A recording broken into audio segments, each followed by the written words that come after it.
Collision from September 23rd, 2023. A much better show than usual when it comes to Collision. Two very, very solid matches on here. That's more than enough, featuring guys that I actually like, so this was fine. No angles and stories that I really cared about that much, but at least two matches featuring four people that I actually care about. I can't ask for more than that. Still some downsides to it, but whatever. We're going to get into the news and notes. Let us talk about, there's two notes. One, Matt Hardy claims that a certain person unbooked him from Collision. And B, Eddie Kingston is a hypocrite. Hypocrite. So let's start with Matt Hardy. So Matt Hardy goes on his podcast and starts talking about the Hamilton, Ontario Collision episode that he apparently was booked for because he's supposed to be in the corner of Ethan Page. And then when he got near the venue, he was told he was not needed. Now, he didn't say that CM Punk unbooked him from the venue, but he did say that he's going to leave it up to people's own perceptions and interpretations because it wasn't Tony Khan who unbooked him. And again, this is a situation where Tony Khan is the boss. If you got unbooked, Tony Khan unbooked you. Now, he may have been coerced into unbooking you. He may, or not even say, not say coerced. Let's say he was convinced to not book you, which shouldn't have been difficult because Matt Hardy moves like, a man on stilts. That's not a hard thing to do. But he's clearly blaming CM Punk for him losing out on a date on Collision, and he seems to be have an attitude about it. I think CM Punk did us all the credit by not having Matt Hardy on the show. He wasn't going to add anything on the show anyway. He did a synopsis of how he was basically going to be the motivator for Ethan Page, and they were going to turn Ethan Page babyface, which is what they ended up doing. But ultimately, if you actually read the article for yourself, which you can do, there really is no point to him being there. He didn't need to be there for that. All right, next, Eddie Kingston. So Eddie Kingston has pulled out of all of his indie dates due to him being a double champion. And then he claimed also that he has a back injury. So since he's a double champion in AEW, he pulled out of all of his indie dates. So that left like Warrior Wrestling and Defy Wrestling and other wrestling promotions scrambling to try to figure out what to do and how to fill the Eddie Kingston spot. So many of them thought that, oh good, they didn't find out until he told us. So apparently Eddie Kingston went into the notes page of his phone, or I forgot how he did it, whatever. But he put out a statement saying that now that he's a double champion, he's not going to do indie dates anymore. At least he's going to, quote, pull back from indie dates. So I guess it's not a complete and total, I'm not doing indie dates anymore, but for the foreseeable future, I will not be taking indie dates, which is probably smart on his behalf.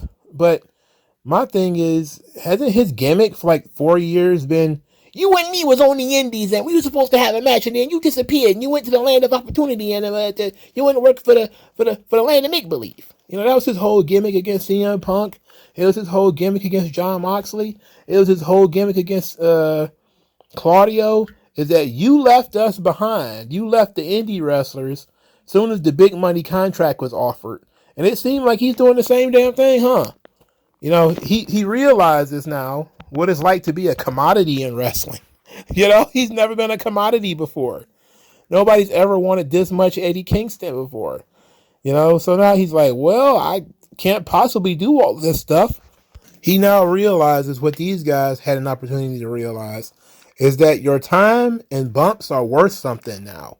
So now that your time and bumps are worth something, you might want to spare some, now that you're a world champion of a dead promotion, you might want to save those bumps.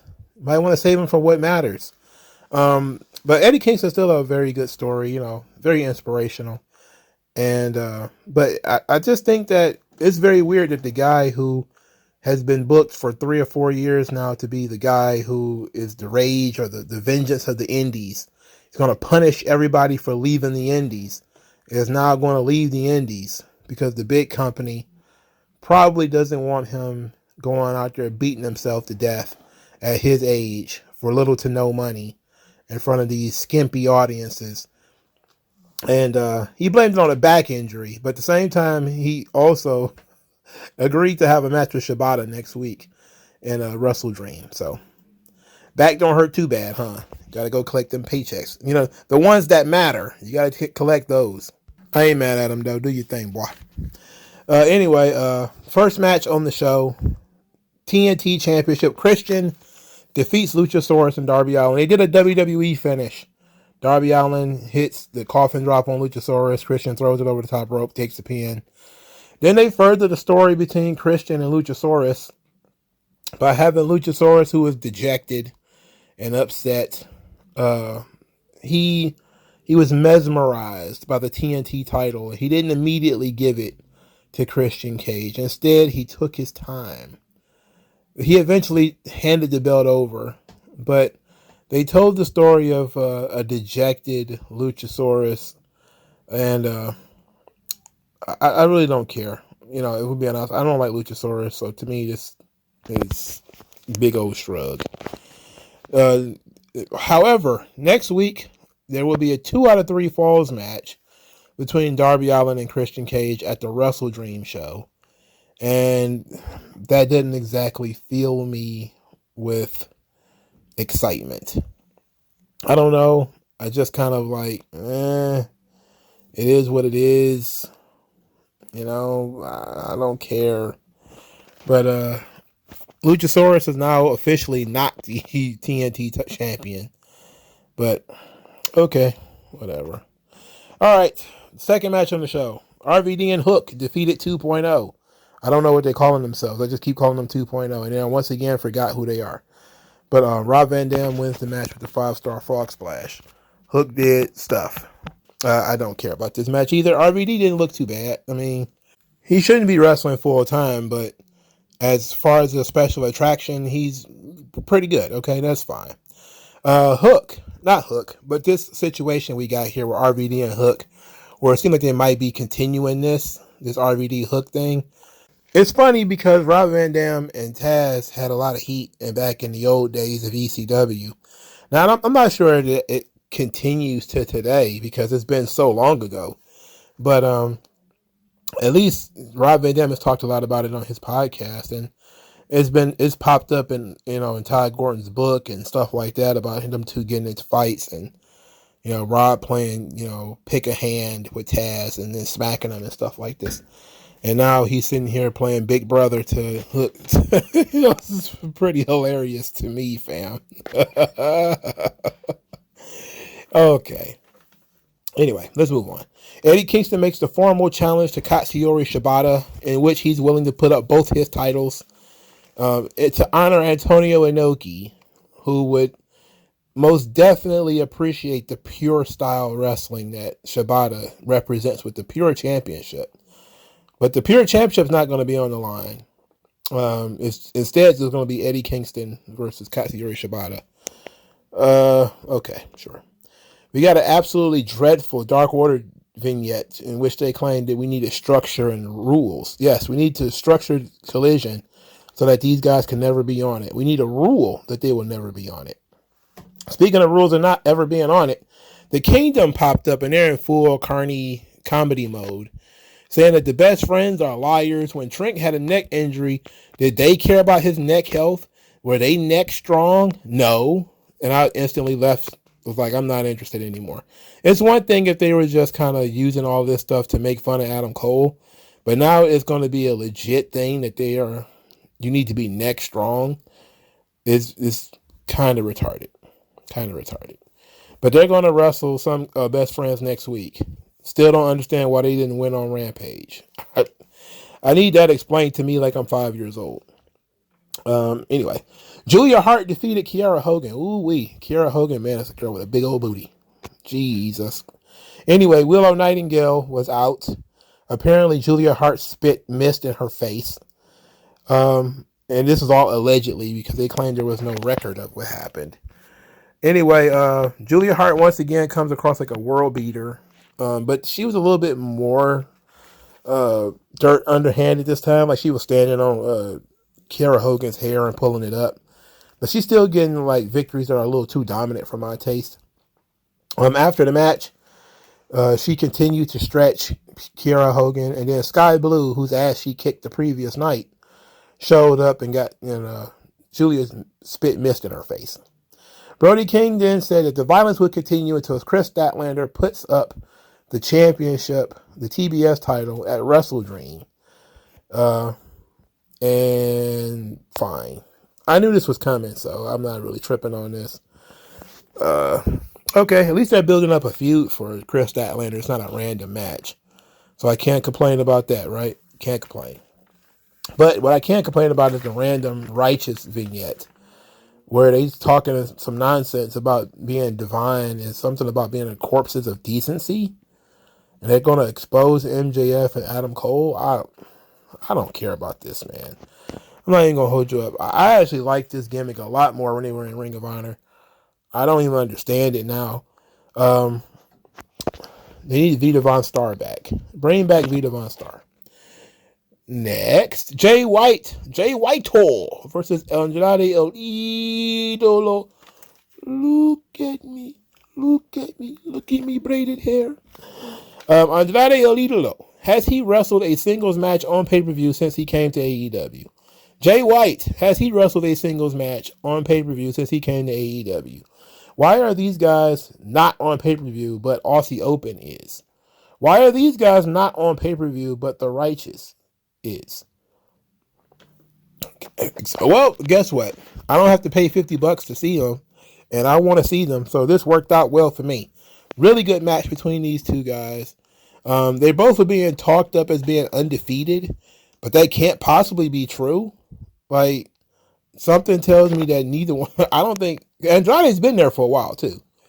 You know, he's been there for at least 2 years. He can't be undefeated.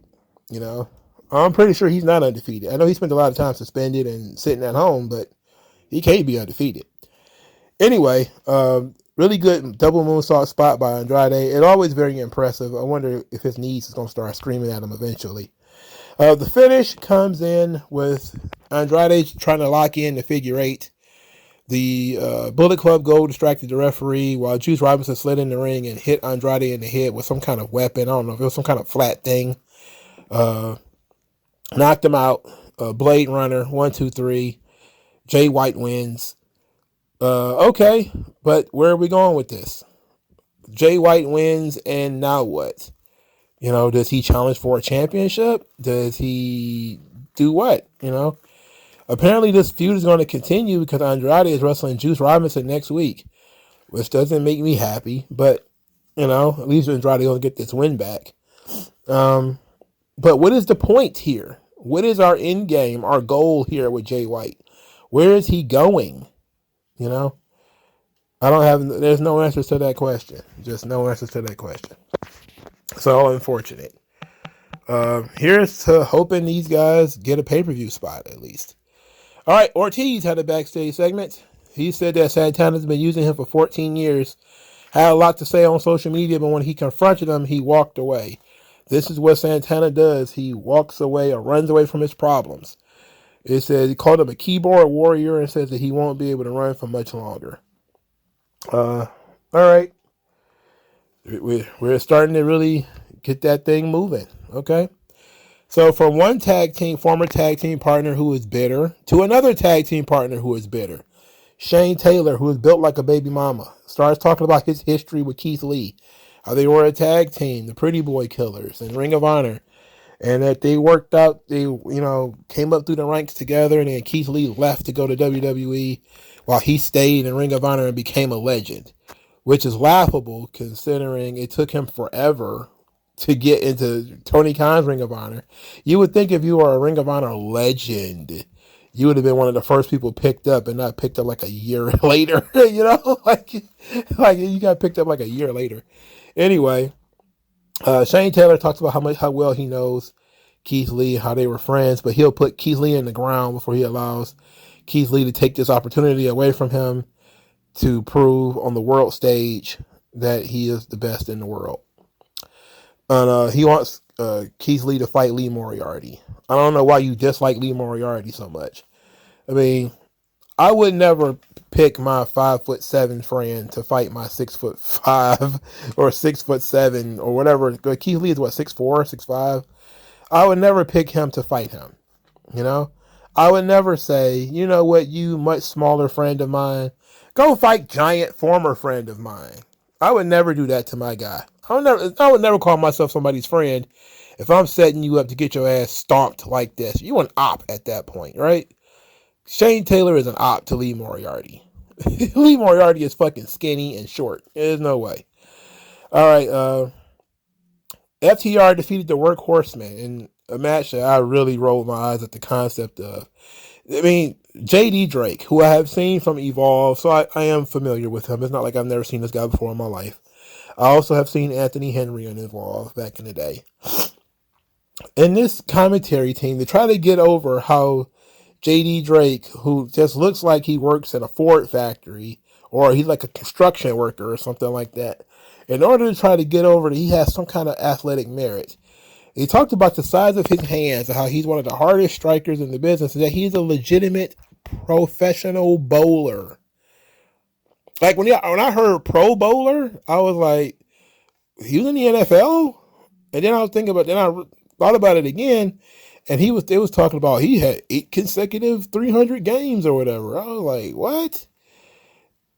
They talking about bowling? You're talking about bowling? Like the lanes? Okay. I guess that's one way to get the guy over. Don't worry, guys. He just looks like a dumpy country fuck.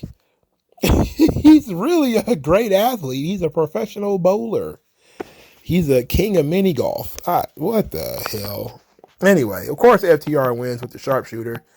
This match was entirely too long, and the crowd gave it way too much credit. I simply did not care. But then again, the AEW crowds are very, very generous. They're very generous.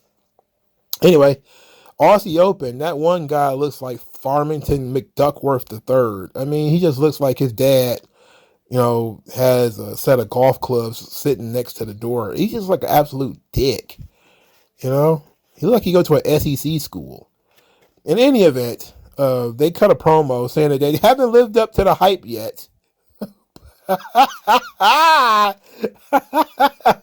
We ain't been very good yet, mate. But I promise we are really good eventually. We're not very good, mates. We're the best tag team in the world. Sometimes when we feel like it. Look, I appreciate the honesty out of Dickhead, but that was a hilarious promo. Buddy said, we're the best tag team in the world. I know we haven't shown it yet. People have been very disappointed in us. We've been crash dummies. But we got something to prove, and we're going to come out to prove it. This led to Mustache Man getting down on his hands and knees and begged them, you got to bring that dog with you. If you don't bring that dog, if you don't bring the dog, you might not even come. And I was like, okay, at least I like that line. If you don't bring that dog, you must be not show up. But because he wants to fight the best team, and the best team will be decided next week. Oh, boy. This is going to blow. I already know it. I know that, a bunch of nerds online have really been trying to put Aussie Open over, but trust me on this, my guys. They're dorks, and they don't look like stars, and nobody cares about them. I promise you. CJ Perry, she's backstage. She is talking, and this segment was actually pretty solid. CJ Perry says that Miro has lost his way, and she came back to help him, but he's not interested. He's preoccupied with his past and various temptations. And then Miro came onto the screen and said that his temptation has always been her, but her temptation has always been all of this. And he starts looking around. The lights, the fame, the scene. And CJ says, yes, she loves the hustle. She loves putting the puzzle together. She just wanted to help him. And he says that he doesn't need her help, and he doesn't really want to have to save her from her temptations. So she says, okay, I guess we're going our own way then. And she said, if you love me, do not put your hands on anybody that I plan to manage. and he just kind of turned around and walked off. Like he's not making that promise. He's not simping that hard for her. I like this because it's a natural. It's going to end up leading to some kind of very natural feud between him and somebody else. Probably somebody who gets a little unprofessional with CJ. And I mean, you could do things where, you know, you're teasing it. Like the guy maybe is getting a little like Macho Man Randy Savage with CJ. And, you know, Miro said he wasn't going to get involved. And then eventually he's forced to. You know, you could tease that. You know, that could be fun. Even though he didn't say he wasn't going to, you could still have it like CJ doesn't want him to, but she's in a bad situation. You know, her chasing the glitz and the glamour is getting her in over her head. And if they can do that properly, this could work as a storyline between the both of them. This could be good. And it's obviously going to lead to them being together, you know, so it's going to be fine. Did I mention the silly Don Callis promo earlier? Look, I don't want to go back to it. Let's just say Will Ospreay is going to be the partner of Sammy Guevara and Konosuke Takeshita, and I am not surprised by that. He might as well just sign the contract already, for fuck's sake. Sign the contract and join the roster, Will Ospreay. You always hear anyway. It's like a guy who just hangs around all the time anyway. People think he lives there. He doesn't, but he's just here all the time. All right, the main event of the evening, Ricky Starks versus Bryan Danielson, Texas Death Match, live from Grand Rapids. And not in Texas at all. And not with Texas Death rules. This is a last man standing match, essentially. That's what this is. Ricky Starks did a great leap into the front row. And took out all the security and everybody. Took everybody over the barricade except Danielson. They took turns choking each other with this chain. Pause. It was a violent match, you know. Then Danielson started hitting a bunch of running knees, just really caving Ricky Starks' head in. And then eventually he hit him with the Busaiku knee with the chain wrapped around his knee. And Ricky Starks didn't answer the count of 10. Match over. Danielson wins. Solid match. I could have done without, you know, Ricky Starks hitting Danielson in the head with a chair. I know he threw the chair at Danielson's face and he didn't like clobber him with it. But Danielson has been hurt so often in so many matches. I don't see the need to put him in these ferociously violent contests where he's getting hit with stuff and he's falling on stuff. It's probably not the best move, especially if you're trying to build a pay-per-view around his match. You probably need him to be there, you know. And it's pretty sickening that Ricky Starks, once again, is not even on this show either, this Wrestle Dream show. So I've mentioned 3 or 4 guys that are on this show that, you know, Andrade, Jay White, and Ricky Starks, that are not on Wrestle Dream, but the Righteous are on Wrestle Dream. Aussie Open is on Wrestle Dream. Why is that? You know, I look, man, I can only point out flaws. I don't book the show. I'm not Booker of the Year. You know, what do I know? I don't know anything, right? But this show was better than usual because of the great match that was Jay White and Andrade, as well as Ricky Starks and Bryan Danielson. Those things featured guys that I actually cared for. So this was a mostly positive show. I could ignore some of the other crap that was on here. I guess I can't take Aussie Open seriously, though. They suck. Not only they suck, are they boring, which is the worst thing. And that one guy with that haircut, man, if he didn't get the hell out of here with that damn haircut, I mean, just look at that guy. Just look at him and tell me that you don't think his dad has some kind of corporate office in New York or something like that. And he walks around like that. By choice, he's a grown man who walks around with his hair cut like that. He does it on purpose. I don't get it. I don't get it, but it is what it is. But let me know what you guys thought of AEW Collision. And I'll talk to you guys later. Tell me what's worse than learning all that you led to believe was all horse crap. They just